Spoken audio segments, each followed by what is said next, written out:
Hey guys, Carl here from GameReviewsHU.net, and today we are going to look into Heroes of Might and Magic Online for the first time. Heroes of Might and Magic Online is a game published by Ubisoft, and it is a free-to-play browser game. Yes, it is a free browser game. So anyone who has access with the internet can play this, though there's no mobile version yet of this game, in which I think would benefit this game most if they have done it, but I think it will happen soon. Sooner than you know. Okay, I have done research about this game, but there's no enough information or wiki about this game. As far as I have researched, this game was developed by Blue Byte. They are known by their games, The Settlers. It's a franchise which has been around a decade now, so it's like a city building, so I guess they are really pretty good at it. And Ubisoft bought them, just a little history, they bought them several years ago, so yeah. Anyway, Ubisoft published Might and Magic Online on September 2014, so this game is really, it's fairly new. Anyway, note that I have not played any Might and Magic game, so this game and lore is new to me, even though I have read as much when researching on this game, and the lore here is non-canon, so we newcomers will be also fine. Might and Magic Online, like I said, is a browser game, but it is a very gorgeous one. There are two factions in this game that you can choose. One is Haven and another one is Necropolis. Haven is obviously about being holy and righteousness, destroying all evil and such. Necropolis, on the other hand, is all about eternal perfection and indulging themselves into the miseries of death. When you already chose your faction, you're going to choose either you're a Hero of Might, he's basically a knight, commander on your troops, while the Hero of Magic, obviously a magician who mainly buffs his troops and can heal his troops in the midst of the battle. I personally chose Haven because I feel like it and I want a knight, so there's that. However, I also played a Necromancer a little bit with another account, therefore when I was playing Necromancer, that was a lot easier rather than playing a knight, a Hero of Might. So I highly suggest going for a Hero of Magic due to their skill to heal your troops, so you don't have to buy and waste your money unnecessarily. But sooner or later, you'll get a battle priest or something like that for that specific matter, but they have limited charges, and Hero of Magic does not have any limitation when using those, just turns, skip turns, like 2 turns I think, or 1 turn. So yeah, that's that. And let us now talk about the graphics of the game. Well, this game is very gorgeous, like I said, especially for a browser game, but that's probably given since both developers and publishers are known for releasing games with a very good graphics. The character models are of high quality, even though the camera is using bird view perspective. You can still see those character models really detailed. I think my only problem is that everyone look the same. The battle maps really look identical most of the time. There should be more variation, though I just played the first chapter of the game, and I believe you will set off to more places with more variations of the battle maps on later chapters. All NPC also look the same except the major ones, but I think it's the norm on gaming anyway. Just to you don't have to draw and make models with different faces, because that would be a lot of work and a lot of space. So it's a browser game, what do you expect? How about the gameplay? Might and Magic Online has 2 sets of gameplay. One is building your own town wherein you can gather resources and troops, while the other is traversing the land of whatever faction you have chosen. Both have identical quests, but on a different setting and atmosphere, and little changes of the dialogues. However, the concept of each quest are the same. You are most likely going to grind your way to level up and gather extra resources, as most enemies will block resources, items, and even quest people before you can complete the quest. So, talking about quests, there are tons of ways to get those. You can get daily quests, side quests from other people that you pass by. There's a lot of chance to get one. Some quests can be rewarding, especially if you are in need of money, woods, or any other materials. The battle system for this game is probably my favorite feature of this game. It is a turn-based combat system, meaning you can take turns when attacking. So this is a solid gameplay from a standpoint, because I love games with this combat system, so it's a big plus. In addition to that, the AI is not that stupid. It will attack whatever it sees the weakest, and so hire long-range troops because they are most likely to be targeted.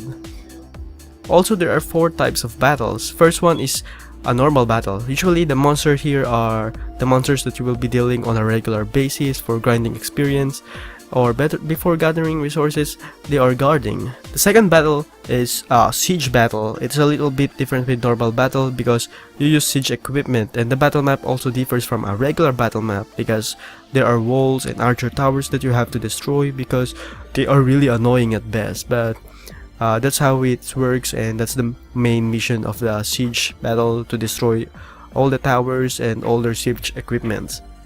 The third type of the battle is the boss battle. Boss battles are tough battles wherein the boss has the same position as you. He's a commander of a legion, so he's invulnerable technically. You cannot attack him like what his troops or other creatures, they can't attack you, but only your troops, so that's really annoying. You cannot hide your archers from those.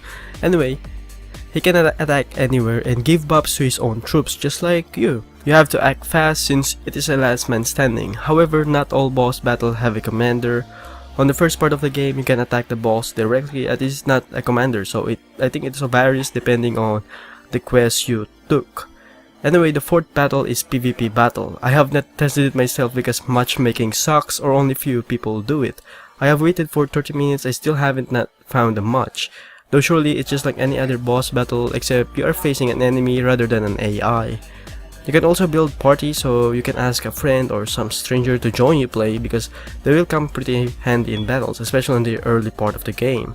Sadly, I didn't ask a friend to play with me, so I didn't record anything with the party. Anyway, the world of Heroes of Might and Magic is huge and vast. There's a lot to explore in here, and I'm just at chapter 1. I cannot wait to play more, to be honest. Good thing is that there's a town portal you could use anytime for your convenience, so you don't have to run back and forth towns to other places, which is a good plus. However, you cannot run on this game unless you paid some real money for it, so it might be boring at some people since your player really walks so slow. It's actually a little bit annoying at first. Also, your inventory is really little. You can only accommodate 15 items at a time. I keep throwing things without selling it because I don't know what to take and what's not to take. That's what annoying about this game. You cannot stockpile weapons. Anyway, regarding about your town, keep grinding for wood and gold and keep upgrading. Another problem I found about this game is the waiting time for troops to get enlisted and also the wait for the resources to be full before taking it. It takes 3 to 5 hours before you can get some. That is ridiculously long. I also highly suggest that your troops are always full so you don't have to go back and forth your base when your troops cannot reinforce due to lack of number. The soundtrack of this game is surprisingly good. The sound really gives a fitting atmosphere in the game. Voice acting would be nice for major story quests, but that might be too much for a browser game. Now, what's the pros and cons about this game? Let's start with the pros. The pros are, it is a browser game. No installation needed, just your internet connection, making it accessible to anyone who has internet connection. It has solid gameplay, especially the combat system. I love it. I really love it. This may depend on people though. Most of my friends never like turn-based RPG games. I actually asked them to do it. They said, nope, play it yourself. Anyway, the world is vast. Another thing it's good. It's fast, full of enemies and full of loots. Are you a grinder? Yes? Then this game is for you, as you can get reward just by attacking and defeating enemies. There's a lot to explore on this game. There is a variety of quests to choose from, tons of quests available for you to take and complete. It resets every 24 hours, so you can do it daily for easy loot and experience. Graphics is, in my opinion, is top notch, considering that it is a browser game. Everything is detailed, world, character models, everything. AI is smart enough to know how to attack, making the battles pretty challenging. So, what are the cons? Only one character per account unless you want to pay money and get another slot to open. The second slot should be free. Oh god, you guys are greedy. Anyway, filling up resources is just way too slow in my opinion. Your character walks so slow. This encourages you to buy hero seal and buy things to make you faster. Good thing there's a 7-day free that you can run, so it's a good thing to grind all day long. So you have like level 25 at the end of the day. Your character walks so slow. This encourages you to buy hero seal and buy things to make you faster. Like it's a good thing that there's a 7 days free to have running shoes. I believe that makes you faster and your horse runs. Anyway, repetitive battle maps. There should have more battle maps with the same places just to add complexity and variance in the game. Also, the game can be very hard and punishing for newcomers on the genre. You can play this game alone, but for beginners, I highly suggest asking a friend of yours to join. PvP matchmaking is most of the time inactive and really a bit annoying because it's a waste of time. Lastly, there's no mobile version. A mobile version would be awesome for a game like this. It will be more accessible and more players would play this game because it's mobile. I barely know people who still plays on a browser.